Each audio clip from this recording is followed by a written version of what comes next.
ساتوی پسرو وینو دا د شهیدانو کور، دا د باتورانو کور، دا د باتورانو کور، دا د باتورانو کور، دا د باتورانو کور. ساتوی پسرو وینو دا د شهیدانو کور، دا د باتورانو کور، دا د باتورانو کور، دا د باتورانو کور، دا د باتورانو کور. د لوی څښتن تعالی په نامه سلامونه ستړي مسئ د بلخ د ملي تلویزیون قدرمنو لیدونکو او اوریدونکو د دې مهال خبرونو ته مو زه عبدالرحمن عاطف هرکلی کوم.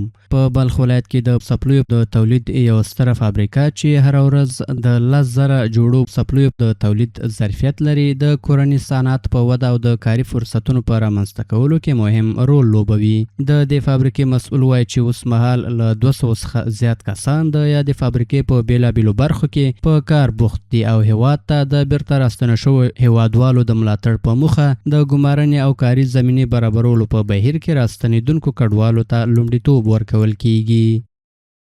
د دغه فابریکې مسؤل د کورنیو تولیداتو ظرفیتونو ته په اشارې سره له اسلامي امارت څخه غوښتل چې د ملي صنعت د لا زیات ملاتړ لپاره له بهرنیو هیوادونو څخه د څپلیو پر وارداتو مشخص معیارونه وضع کړي او پر ورته وارداتي محصولاتو ګمرکي تعرفې هم لوړې کړي څو د کورنیو تولیدونکو لپاره د عادلانه سیالۍ زمینه برابره شي. نو د موږ سره شاوخوا 200 کسان کار کوي دلته الحمدلله. تقریبا نیمایي هغه کسان دي چې د همسایه کشورونو موجودین راغلي دلته موږ جلب کړي د موږ سره کار کوي. له بلې خوا یو شمېر راستانه شوي کډوال چې په دغو فابریکو کې پر کار بوخت دي د صنعتکارانو له لوري د کاري فرصتونو د برابرولو هرکلی کوي. دوی وایي چې بیکاره ځوانانو ته د کار زمینه برابرول د کورنیو د اقتصادي وضعیت په ښه والي کې اغیزناک رول لري. دوی له پانګوالو غواړي چې خپلې پانګې په هیواد کې دننه ولګوي او د حکومت ترڅنګ د صنعت د پراختیا او د کارموندنې په برخه کې ونډه واخلي. مدت 4 ماه میشه از ایران برگشتیم. تقاضای ما از تاجران کشوری است. اولتر از همه ما بسیار خوش هستیم از اینکه در وطن خود ما زمینه کار فراهم است. خوش هستیم که در این شرکت به ما زمینه کار مساعد شده و از این طریق میتونیم که رزق روزی خانواده را هم ضروریات خود فراهم بسازیم. د بلخ ولایت د صنعت او سوداګرۍ ریاست مسؤلین هم وایي چې د صنعت او سوداګرۍ وزارت د کورنیو تولیداتو د ودې پراختیا او بازار موندنې لپاره د هیواد په کچه د بیلابیلو نندارتونونو د جوړولو هڅې کوي. په بلخ ولایت کې موږ الحمدلله د پایپوش او د چپلکو تقریبا د 100 شاوخوا کې موږ فعاله فابریکې لرو چې اکثره په دغه بخش کې تولید لري او الحمدلله په مجموع کې تاسو ته وایي چې کابل او هرات او ځینو نورو ولایتونو کې هم دغه فابریکې موجود دي تقریبا چې شمېر یې د 600 شاوخوا ته دغه فابریکو رسیږي. الحمدلله افغانستان په دغه بخش کې بیخي خود اکتفا دی خو طبعا د ځینو ملکونو څخه چې په دغه بخش کې د چا په فرمایش باندې څه پاپوش راوړه کیږي هغه طبیعي خبره ده چې یو ملک په بل ملک باندې بندیز نشي لګولی.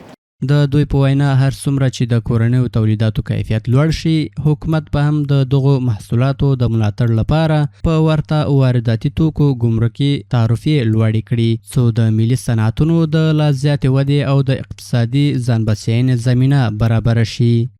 د بلخ پوهنتون د اقتصاد پوهنځي د محصلینو د پوهاوي کچې د لوړولو او د هغوی د درسي چارو د پرمخ وړلو د اسانتیا په موخه د ګوګل کلاس د کارونې څرنګوالي تر سرلیک لاندې یو روزنیز سیمینار د اقتصاد پوهنځي د برېښنایي زده کړو د فرعي کمیټې له لوري ترسره شو.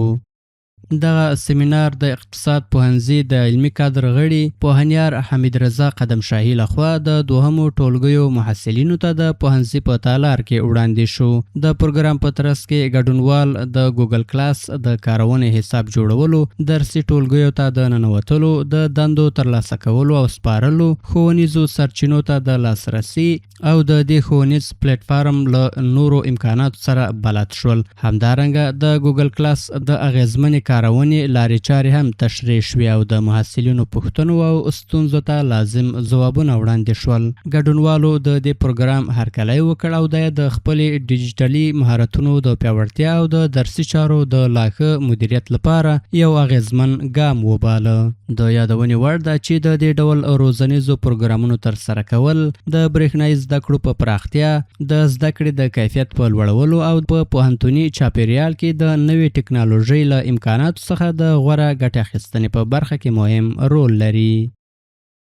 د بلخ پوهنتون په تدریسي روغتون کې د روغتیايي خدماتو د کیفیت لوړولو، د روغتیايي معلوماتو د مدیریت ښه والي او د مسلکي همغږۍ د پیاوړتیا په موخه د روغتیايي معلوماتو د مدیریت سیستم 4 ورځنی سیمینار پیل شو. دغه پروګرام د قرآن کریم د مبارکو آیاتونو په تلاوت سره پرانیستل شو او د بلخ پوهنتون د رهبرۍ، د تدریسي روغتون د مسؤلینو او یو شمیر روغتیايي کارکونکو په ګډون ترسره شو.